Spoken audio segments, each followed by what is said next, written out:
yesterday, Stephen did the application part of Heartland. Heartland's something, and they'll tell you this. I don't think I'm wrong in saying this, but I probably sold more Heartland this year than anybody. But I sell it with ACA, and I sell a lot now with MAPDs. And so if you're not well versed in Heartland, you need to get well versed in Heartland. Okay, so Stephen did a great job yesterday of giving you the application and going through that. I'm not going to do that. I'm just going to go through some sales things that I do when I'm sitting down with clients. So.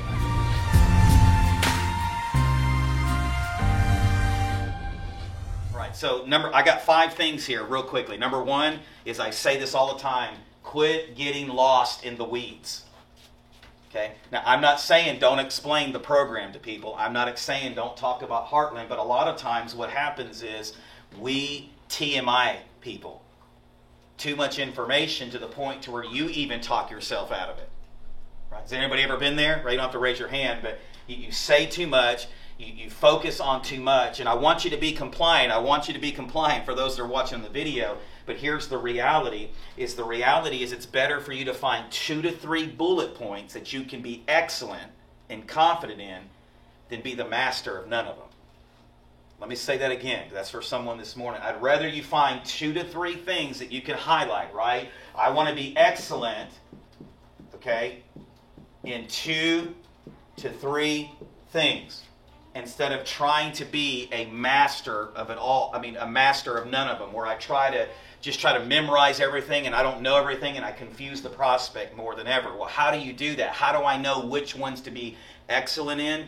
Well, in most cases, and correct me if I'm wrong for those that have been in Medicare longer than I have, most of the time you see pretty much the same scenarios.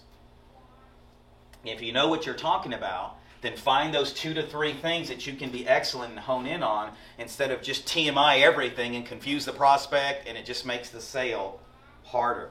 Okay? And I see a lot of people doing that sometimes. So when you get with me, or you're in a presentation with me, I'm the person that really hones in on just a specific 2 to 3 things. I can't be a Justin Brock overnight. He's had way more years experience under his belt than I have. But I can be excellent in a few things, and I'd rather be excellent in a few things than seem like I'm, what's the old saying, a jack of all trades but a master of none. You don't want to do that, because you'll just confuse yourself and you'll confuse the prospect and you'll never make any sales. And the reality is, whether we want to admit it or not, and yes, we are for the prospect and we want to do the best for them, that should always be at the forefront of your mind. But the reality is, making money doesn't hurt your feelings either. Right? So make sure that you hone in and be excellent on 2 to 3 things. Number 2 is know who you're talking to. Okay, I talked about this yesterday. Know who you're talking to. Know your audience. Use terminology that is applicable to your audience. Let me give you an example. There are a lot of times you'll hear me when I'm dealing with MA prospects, okay, that I'm going to say the words extra insurance, not hospital indemnity plan. Because there are some people that have no idea what the crap a hospital indemnity plan is. Does that make sense? So like I had a lady the other day, I said, your Aetna PPO program, I went through a few things with her, made sure she understood, checked her providers, all those things that we should be doing. And I said, with your extra insurance that's going to shield you and protect you is going to be $67. I didn't go, hospital indemnity plan. You have to know your audience. You have to know who's sitting on the other side of you. Now, let me be very clear. There are sometimes you're going to sit with people that you do need to say hospital indemnity plan, and they will get it.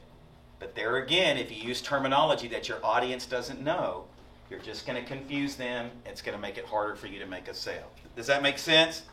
Like I say words like, I'm going to shield you. I learned this one from Galen during the cancer presentation, where she said, having this extra insurance is the difference between a liability insurance plan and a comprehensive insurance plan. And Galen was referring to property and casualty terminology. I've used that a lot with cancer presentations as well. Mr. Nolan, by adding this extra insurance, and I'm sure you're familiar with this terminology, sir, it's the difference between having a liability car insurance versus comprehensive car insurance. So know your audience, know the terminology that's applicable to the person that you're talking to. Number 3, this should be one that's pretty self-explanatory, but ask fact-finding questions. Okay? Ask questions like, how many times a year do you go to the doctor? How many medications you're on? What, if any, medical conditions do you have? Which county do you live in? That's a big one, right? You don't want to spend an hour with someone who don't even know which county they live in and go, oh, the program's not in your county. And which doctors do you use? So in that fact-finding questions, time period, that what happens is it allows you to know what terminology to use. I listen to the client, what terminology. If they're speaking more slang, I'm not going to try to be some PhD in my lingo, right? I'm going to know my audience, and I'm going to fact-find questions, because here's the deal, right? And we're talking about sales here. It's during the fact-finding presentation, what happens is, and I'm just going to put it this way, it gives you more ammunition to use on the back end. Okay? Because when I ask specific questions, whether it's these or others, then it allows me to go back and close the sale more efficiently. Okay? It allows me to get away from the, well, I want to think about it. Now, I had a guy yesterday, just to be honest with you, I met him in Jack's. He had a Humana plan, and we talked about it. Well, yesterday he had a guy come up in his church that told him that he did insurance, and so he promised that guy he would sit down with him before making a decision. I can't control that. I could have pushed him really hard if I wanted to, but the reality is it wouldn't have made any sense to do that. Okay, so there are going to be some scenarios that you're not going to be able to close, and that's okay. You're not going to win them all, but if you do some of these things correctly and know your audience and fact find and don't get lost in the weeds, it'll make the whole presentation a lot easier. Number 4, this is one that I learned a long time ago. You should always be closing from the time they walk into your office. Always be closing. To me, closing's not at the end. I'm always closing. How am I doing that? I'm doing that with my mannerisms. I'm doing that with me being a Marshall Silver guy, strategically speaking on purpose and in planning certain things. Because here's the reality. People go in the direction that you lead them. And either they're going to lead you or you're going to lead them. And can I just ask a really blunt question? Who's the Medicare expert? Right? Thank you, John. You're welcome. Right? Well, you may be saying, well, I don't know that much about Medicare. Then find 2 or 3 things that you can hone in on, and be excellent in those 2 or 3 things until you learn it all. Right? Use Google. Right? Use Amy, or use Justin, or use Stephen, or some of these other more well-seasoned people. Don't get lost in the weeds and allow that to be excuses. Well, I don't know this, or I don't know. Find 2 or 3 things that you can be excellent in right now, but always be closing. Assume the sale. How do you do that? Yesterday I had a lady on a sticky note. She had called in several months ago. I saved the sticky note. I said, you know what? I got back from my son's soccer game. I would like to do one more application before I get home. I called her, talked to her. I just started asking for address, Medicare number, social. You see what I'm saying? Why? Because I'm confident that this plan is going to be good for her. I didn't get lost in the weeds. I asked her some fact-finding questions. I did a little rapport. Hey there, Miss So-and-so, how are you doing today? Whatever, But the reality is always be closing. Assume the sale. Say things like this. Your plan will start even if they haven't committed. Right? Put them in that scenario. When you go to the doctor, who's your doctor again, Mr. Nolan? Oh, Dr. Wells? Okay, when you go to Dr. Wells, it's only going to cost you $5. Do you see how I'm putting that in their mind in the scenario? Always be closing. Don't wait till they say, well, I want it. Because if that's what sales was, everybody would be doing it. Right? Assume the close. Always be closing. Don't be scared to ask for information, especially if you know. Here's a good one that I use sometimes, and I don't want to be a hypocrite because administration's not my best forte, all joking aside. Okay, but one of the things I did yesterday is I said, hey, I just want to update my records and make sure that I have all of your correct information in the database. Can I get your Medicare number? Can I get your social? Can I get your address? Can I get this and that? Why was I doing that? Because I was assuming the close, that she was going to get it from me. You see, I think sometimes we lack the confidence because we get lost in the weeds, because we don't ask the right fact-finding questions. Always be closing. Assume the sale. Listen to me. If you never try these things, you'll never get good at them. And what you'll do is a lot of times salespeople are fearful on the front end. They're scared to ask things. Okay? And the reality is if you would just get in the habit, it takes 21 days to form a habit. Did you know that? It takes 21 days to form a habit. let this be day number one that you start forming these habits. Start asking for things that you normally wouldn't ask. What's the worst they can say?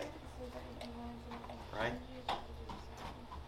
People go in the direction that you lead them. Who's the Medicare expert? Who's the MA expert? Right? If you don't know that's you, then maybe you need to go in Justin Brock's office real quick and let him indoctrinate you that you're the Medicare expert, okay? Maybe we need to send you to Marshall Silver's class. I don't know. But you've got to be confident that you're there, that you're doing the best for the client. I don't want this to get lost in this presentation. I know I'm speaking a lot of sales, but if your heart is not to do what's best for that client, then you don't need to be in sales. Okay? Just being honest with you. Because if your heart is truly to do what's best for that client, and you're confident that you're giving him the best solution, it's a win-win for both people. Okay? But the reality is people, once again, go in the direction that you lead them. And then number 5 is this.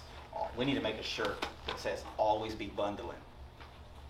Right? Always be bundling. Every day I'm bundling. You know what I mean? Something. Right? We need to always be bundling. The HIP plan that we're talking about today, the cancer plan, I never, ever, ever quote an MA by itself. Never. I never go, it's 0 this plus all of this. I never do that. Okay? Because it's a lot harder to go up than it is to go down. Now, yesterday was a special exception because I wanted to do what's best for the client. She was an older client. I did ask her specifically, hey, do you need to talk to your children? She said, no, I make my own decisions. But when she had called in and she reminded me yesterday, she does not have a lot of money. So I could have pushed to probably do a HIP, and it probably, it could have made me some commission, but I wanted to do what's best for her and realize that it wasn't in her budget. Okay? Does that make sense? So don't be greedy. Okay? Don't be greedy, because that will come back and bite you in the end, and every situation is different. But how do I know those things? Because I was asking fact-finding questions. Took my time real slow with her, and I wanted to make sure she understood everything, and I wanted to slow down and make sure that she really understood me and what she was getting. Okay, and I checked her providers for her, and all those things we should be doing. I'm not going to get lost in all that today, because all of you know that you should be doing that. If you're watching this, you should know that you should do those things, but always be bundling. And so a lot of times what I will say is something like this.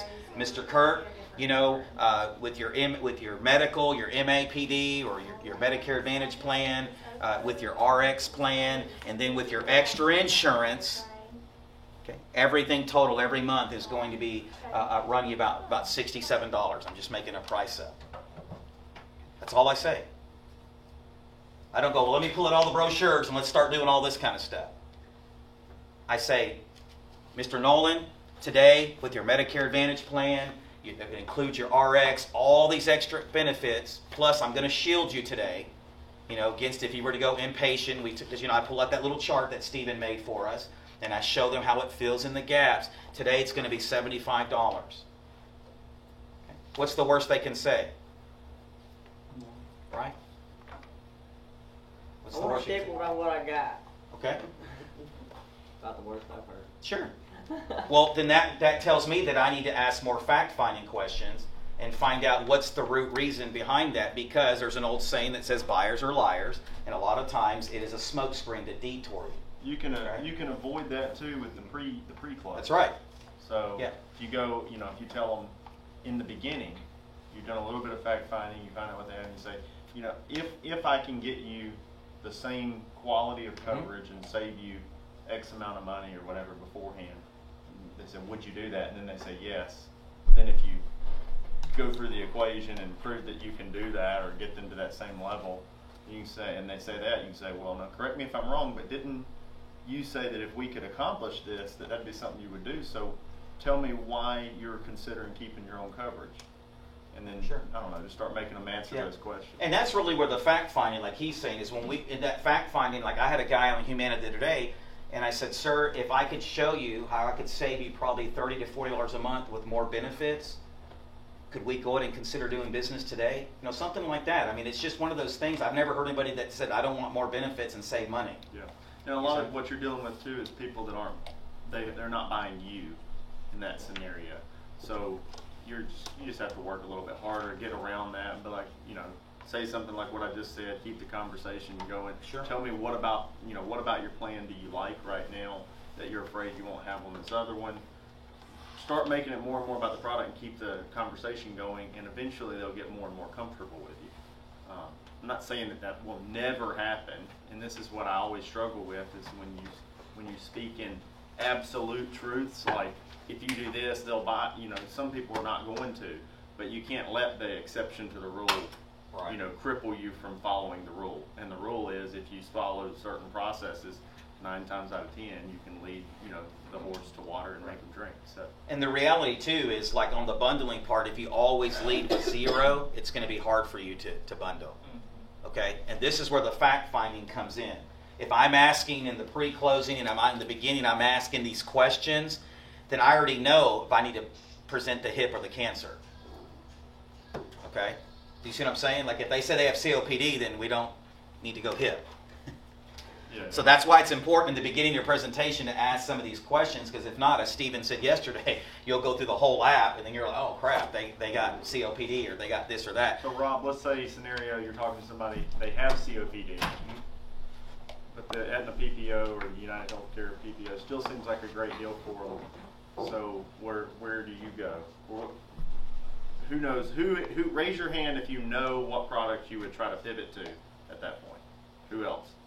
If they can't get a hip, you're just out. I'll have to write a 0 premium. What would you write then though? What would you go to then? Well, cancer policy on its own. Right. So lump sum cancer policy with Aetna, Bankers Fidelity, Mutual of Omaha, any of those. Probably Aetna is the one we would go towards. But not just the cancer, the heart attack and stroke too. You could look at a heart attack. Yeah. stroke. And that's what I had to do the other day. The lady could not qualify for the hip, so we switched. See, that's what this fact finding is important, because I already know that if I know that information before I get to the very end, I'm not going 0 plus this, or oops, psych, I couldn't get you this one, but I'm going to get you this one, right? Because then that scares people at the end. But I already know, hey, Mr. and Mrs. So-and-so, I can go ahead and get you protected and fill in some of the gaps there of your MA plan for $67 a month. Then after I get them committed, see, some people do it different. Some people want to fill everything out before they get them committed. I get them committed, and then I talk to them and build that rapport even more as I'm closing the sale. And what I mean by closing the sale is not that I haven't closed it psychologically, but get everything, all the information I need. You see? Does that make sense? You know how to assume the sale? Just start filling out the application. Yeah. That's all it really is. So I presented a really good deal here. This is what I would do. So I'm just going to start filling out the application. And they're like, whoa, whoa, whoa, what are we doing? Are we filling it out? Yeah, why would we not? If I was you, this is what I'd be doing. Why would you not do it? And I know for some of our personality types that doesn't come natural, and it kind of seems like you're being rude or you're being pushy. It's not if you're confident in the products that you're selling. That's why it's important to be excellent in those 2 or 3 things initially. I'm not saying don't become a master in all of it, but what I'm saying for right now, for some of us, we just need to hone in on a couple of 2 or 3 bullet points that we can really preach, and we get an amen every time we preach it. Some people will think, some of you would think that it was rude to say something to someone that you wouldn't think was rude if someone else presented it to you that way. So, for instance, a lot of times when you talk about cross-selling, I always equate it to people, the waitress putting the dessert menu on the table. Like, I mean, raise your hand if you got mad when the dessert menu's laid down and you're like, why would you offer me this dessert? Now I can't control myself and I have to buy it, and now I'm going to get fat. No, nobody really gets mad. Even if you don't want it, you're just like, no thank you, I'm so, I'm full. So this is the same concept with assuming the sale or anything. Any time you're making that next step in the process or cross-selling or bringing up other products, nobody's going to get mad at you, or the tiny percentage of the population that would get mad at you about it. It's not worth. You can't create your entire rule on how you do business based on what 1.1% of the population would respond like. That person probably wasn't going to be a good customer anyway. So probably at every little copay or something they got, they were going to be freaking out. So I was just getting back to it's not lost in translation what he's saying too in the beginning, talking about simplifying things. Some of you in here are extremely smart, not most of you, but a few of you. are very, very intelligent. The clients don't care how intelligent you are. They don't. It's not like a, you know, a test. Like, this has got to be the smartest guy in the world, or I'm not buying from it. They want you to know enough about it and lead them, you know, to the right path and simplify things for them. That's why so many of these big companies are saying simplifying Medicare. That's like their, you know, thing. They want, you know, I think we should change ours to breaking Medicare down Barney style or something. Yeah. But they want it simplified, and this is not to make it like about politics, but Donald Trump got 62 million people to vote for him in the last election. How many of you have ever heard him talk and thought that was a really complicated speech he gave? He doesn't. He speaks to people at a 6th grade level. They've actually measured it. It's at a 6th grade level because, why? Not because he's an idiot, I don't think. I think because he's a master communicator, and he knows that the majority of his audience communicates at a 6th grade level. And that's just, you know, that's not insulting to the audience, although I think America is a little dumb overall. And I'm not even saying anything bad about Donald Trump, I'm just saying, like, overall. But he knows his audience. He has to communicate at that level. Well, probably the majority of the people that you're talking to are going to be communicating at a, you know, 5th to 8th grade level. And it's not because they're stupid. It's just because once people get out of school and go into work and they're in their blue-collar normal lives, they're not having to think about a million things, and they don't want to. They just want to know that when I go to the doctor or hospital, what's going to happen? Am I going to be screwed? The big fear with Medicare and a supplement versus Medicare Advantage, especially in this area, is that people said, you know, Medicare Advantage is bad. People have said that, you know. How many of you, if you could be on a Medicare Advantage plan versus what you have for health insurance right now, would do it? Raise your hand. I would. Absolutely. So is it bad? No. Is it as good as a Medicare Supplement Plan F with their Medicare? No. Can they all afford to keep a Plan F forever? No. So once you know that, you don't have to worry about what you're doing. You just go out and fact find and figure out what's best for them. Is every person you're going to come in contact for need to be on a Medicare Advantage plan? Nope. No. Is every one of them going to be able to afford a hip? No. But you, like he's saying, you break it into 2 or 3 situations. The 2 or 3 situations are either I can save them money on a med sub, so I can get a med sub sale. I can, you know, they're an MAPD prospect. And then another scenario would be MAPD, and this would be my default, MAPD plus hip. Every now and then they can't qualify for the hip. Like I had a lady the other day that had COPD and she had cancer in the last 3 years, but her actual health expenses were relatively low and her med sub was like $400 a month. So an MAPD for her, when we broke it down, really made sense. You know, and then like 4 years from now she'll turn 65, and then we can look at her med sub again. You know, so there's different those scenarios. But then the next scenario is probably I can't help them. I can't help them. That's fine. You're gonna run into those. I'm gonna try to lead them down one of these paths from the get-go, and then if I found out I can't help them, but I gotta treat everyone like these are the rules. The exception is you can't help them. So, and if you're confident in that, and the you know how you get confident? You know more than every one of the people anybody's house you step into, or anybody that comes in here to ask you about Medicare, anybody that calls in to ask Medicare. 1 in 500 will pretend like they know more than you, and they still don't. But you know more than every one of them about Medicare. Even the baby beginners at Medicare. If you've been in here for a few weeks, listening to Nolan talk about it, listening to Stephen, listening to us talk about it, watching videos that we put out, you know more about Medicare than they do. So you're the expert already. And so you can either adapt that confidence from the get-go and just know it, or you can sell a little bit and then hopefully you'll create it. But you know, I'm not a big fake it till you make it kind of guy. But if you pour into yourself that you're confident, you get up in the morning, you look in the mirror and you're like, I know everything about Medicare. And if you know as much as you can about Medicare, or you don't have to know everything about Medicare, but you know more than they do. And so if you know more than they do, that skill is worth a lot of money. You know, the amount of information that you have on Medicare is worth a lot of money. Ask Bobby Brock how much it's worth. It's worth a lot. Well, and So- nobody's ever going to know anything. Or everything. Nobody's gonna know everything. We're always learning every But you day. know, we've learned stuff this year. I mean, we were just talking about a scenario this morning that I had to think of. And you know, when I gave you the answer to that LIS question, I was about 98% sure that I was right. Well, I'm see, not I didn't- 100% sure that I'm right, but I I'm did the same thing 98% when I sure was that's in- enough for me. Yeah. I think it's enough for all of y'all. You know, it's more sure than they are. So you have to be sure. You know, you don't work for Social Security. You know, you sell the stuff. So act like it and go. You know, this is harvest season. The corn is this high, and if you don't hurry up and reap it all down, you're gonna lose it all. Sure. And let me just piggyback one more time off the note who you're talking to. Is a lot of times as salespeople, we'll try to sell to people the way we would want to be sold. That's not the way you need to sell, right? It goes back to knowing your audience. As a preacher and a pastor, I've had some people criticize me because I preach Lunchable style. You know what a Lunchable is? A Lunchable has a little bit of meat, has a little dessert, some cheese. I don't do milk and cookies, but I do Lunchables. I know my audience, and I know if I get too academic and too theological, I'm going to go way over everybody's head. A lot of times we'll try to sell to people the way we would want to be sold. You can't do that. You'll hurt yourself.